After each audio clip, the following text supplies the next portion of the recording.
Hello friends, good morning to all of you. आज के कुछ इंपॉर्टेंट करेंट अफेयर को डिस्कस करते हैं। महावीर सिंह फोगाट को एमएमए का चेयरमैन अपॉइंट किया गया है। एमएमएम क्या है?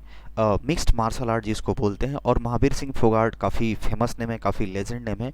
इन्हीं को यहाँ पे चेयरमैन अपॉइंट किया गया है। इनका इंडिया में मिक्स मार्शल आर्ट को प्रमोट करने में काफ़ी बड़ा योगदान रहा है। और इसके साथ साथ इनका अब आगे का टारगेट क्या होगा कि जो यंग टैलेंट है उसको आइडेंटिफाई करे और उसको नर्चर करे, ताकि ये इस खेल में, इस स्पोर्ट में वे आगे जा सके। ये तो रहे चेयरमैन, इनको अपॉइंट किया गया है। और एमएमए के प्रेसिडेंट अभी कौन है? मोहम्मद अली बुधवानी इसके अभी प्रेसिडेंट हैं।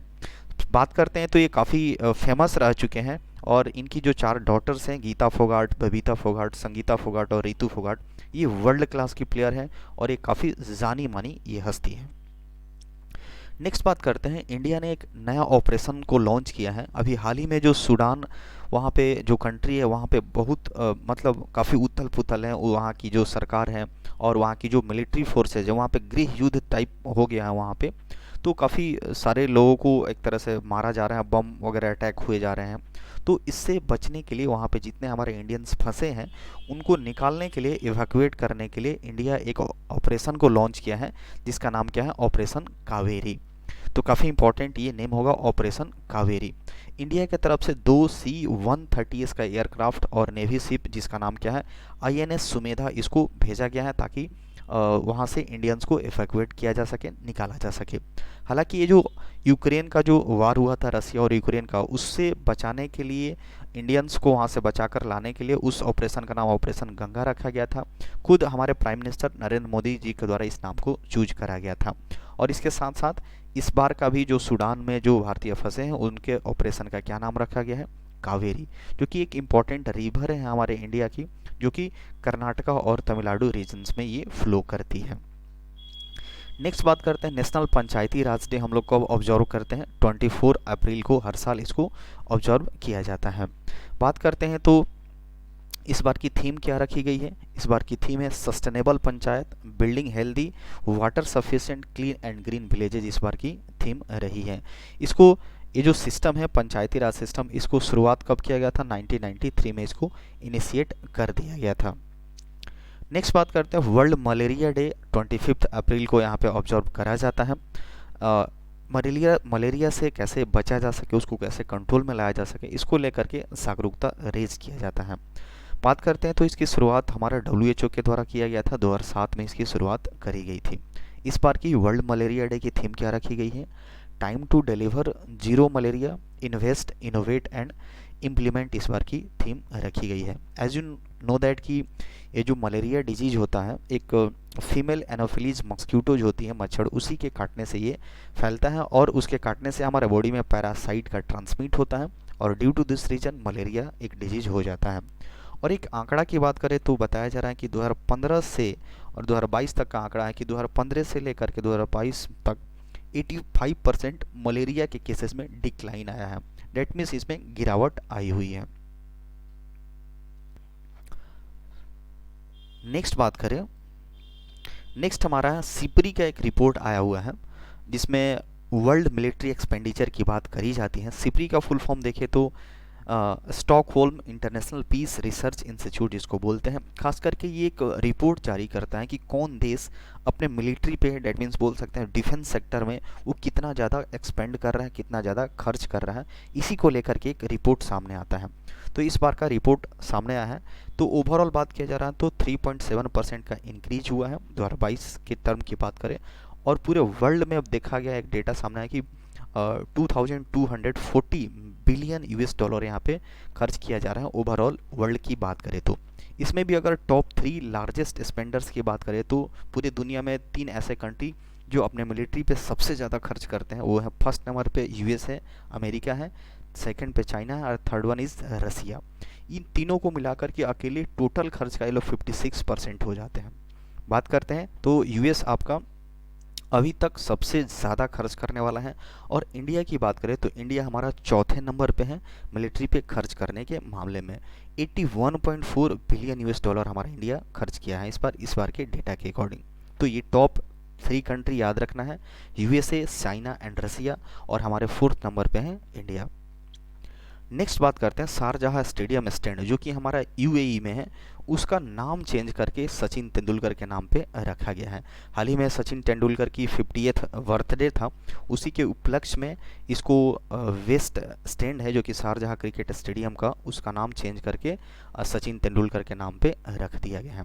ये जो शारजाह क्रिकेट स्टेडियम है यूएई वाला, वहाँ पे काफ़ी गिनीज रिकॉर्ड है, डेट मीन्स यहाँ पे सबसे ज़्यादा वनडे इंटरनेशनल क्रिकेट को खेला गया है और 240 मैचेज यहाँ पे हुए हैं। इसके साथ साथ बात करें तो गेट जो सिडनी क्रिकेट ग्राउंड है उसका गेट जो है उसका भी नाम एक तरह से चेंज किया गया है और उसका नाम सचिन तेंदुलकर के नाम पे ही रखा गया है 50वीं बर्थडे के शुभ अवसर पे। बात करते हैं तो जो शारजाह स्टेडियम है उसके सीईओ कौन है? खलफ बुखातिर, ये इनके वहाँ के सीईओ हैं। नेक्स्ट बात करते हैं, राजेश कुमार सिंह को एक सेक्रेटरी बनाया गया है, वो सेक्रेटरी का चार्ज अब ग्रहण किए हुए हैं। किसका? डीपीआईआईटी। डीपीआईटी क्या होता है?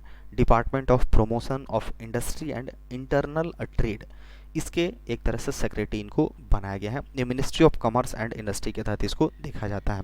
ये आईएएस ऑफिसर है 1989 बैच के, केरला कैडर के, और ये किसको रिप्लेस किए हुए हैं? अनुराग जैन को ये रिप्लेस किए हैं, क्योंकि इनको सेक्रेटरी अपॉइंट कर दिया गया है ministry of road transport and highway में। तो डीपीआईआईटी के नए सेक्रेटरी किनको अपॉइंट किया गया? राजेश कुमार सिंह को। नेक्स्ट बात करते हैं, हमारे जो प्राइम मिनिस्टर नरेंद्र मोदी जी हैं उनके द्वारा पहला वाटर मेट्रो जो कि कोची केरला में है, वहाँ पे इसको फ्लैग ऑफ किया गया, डेट मीन्स इसकी शुरुआत करी गई है। तो कोची में पहला वाटर मेट्रो यहाँ पे शुरू किया गया है जो कि 10 आइसलैंड को जोड़ेगा। बात करते हैं तो ये जो एक तरह से बोट होगा, battery operated electric hybrid boats होगा और इसी को इस वाटर मतलब वहाँ पे चलाया जाएगा। इसकी जो इसका फंड किसके द्वारा दिया जा रहा है? केरला गवर्नमेंट के द्वारा, और जर्मन कंपनी है KfW, ये दोनों के फंडिंग से इसको जनरेट किया जाएगा। इसमें बताया जा रहा है कि टोटल 38 टर्मिनल्स होंगे और टोटल जो बोट्स चलेंगे 78 चलेंगे। नेक्स्ट बात करते हैं, पाकिस्तानी और कैनेडियन जर्नलिस्ट थे जिनका नाम क्या था? तारिक फतह, जिनका हाल ही में निधन हो गया है। और ये बात करते हैं तो काफ़ी फेमस पर्सनालिटी रह चुके हैं, पॉलिटिकल एक्टिविस्ट रह चुके हैं, जर्नलिस्ट रह चुके हैं, टेलीविज़न होस्ट भी कर चुके हैं। इसके साथ साथ ये बहुत सारे बुक को भी ऑथर किए हुए हैं, जिनका नाम क्या है?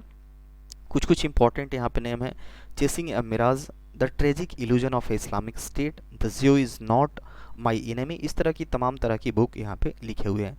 इसके साथ साथ इनको अवार्ड्स भी मिल चुके हैं, डोनर प्राइज़ एंड स्टेन वाइन कैनेडियन बुक अवार्ड से भी इनको सम्मानित किया जा चुका है। नेक्स्ट बात करते हैं, मंगोलिया से एक न्यूज़ सामने आ रहा है कि मंगोलिया में एक रिफाइनरी बन रहा है, एक तरह से बोल सकते हैं तेल शोधक कारखाना या फिर तेल रिफाइनरी जिसको बोलते हैं।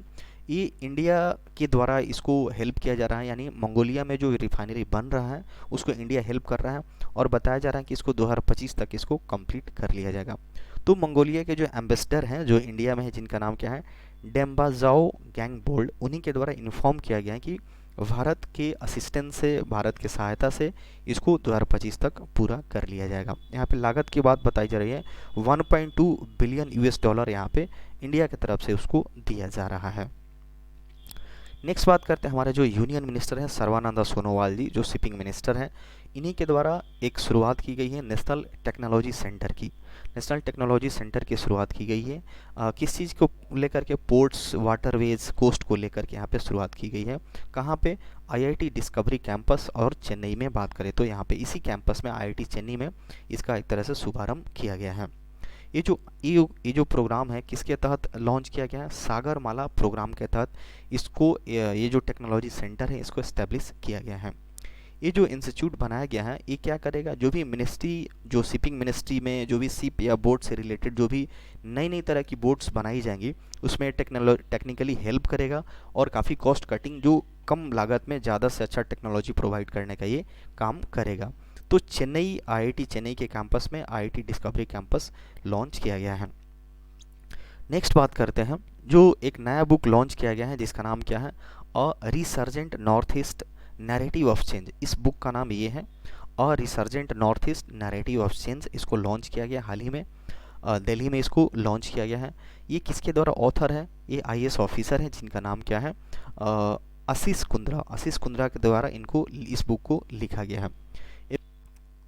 तो ये जो बुक है आशीष कुंद्रा के द्वारा ऑथर किया गया है, लिखा गया है। जब बुक को लॉन्च किया गया तो वहाँ पे किरण रिजिजू जो हमारे लॉ एंड जस्टिस मिनिस्टर हैं, हरदीप सिंह पुरी जो petroleum and natural gas minister हैं, पेमा खांडू जो अरुणाचल प्रदेश के जो सीएम हैं, वो यहाँ पे प्रेजेंट थे, और अमिताभ कांत भी प्रेजेंट थे जो कि नीति आयोग के सीईओ रह चुके थे। तो ये सारे लोगों के प्रेजेंस में यहाँ पे इसको मतलब इसको लॉन्च किया गया है।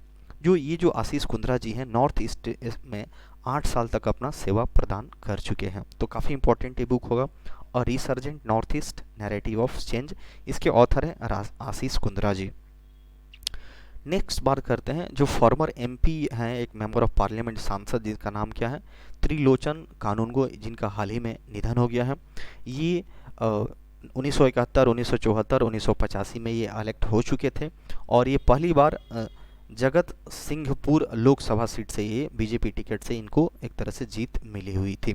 तो ये एमपी रह चुके हैं, और कहाँ के हैं, एक तरह से उड़ीसा के हैं, भुवनेश्वर। उनका हाल ही में निधन हो गया, जिनका नाम क्या है, Trilochan Kanungo. That's all for today.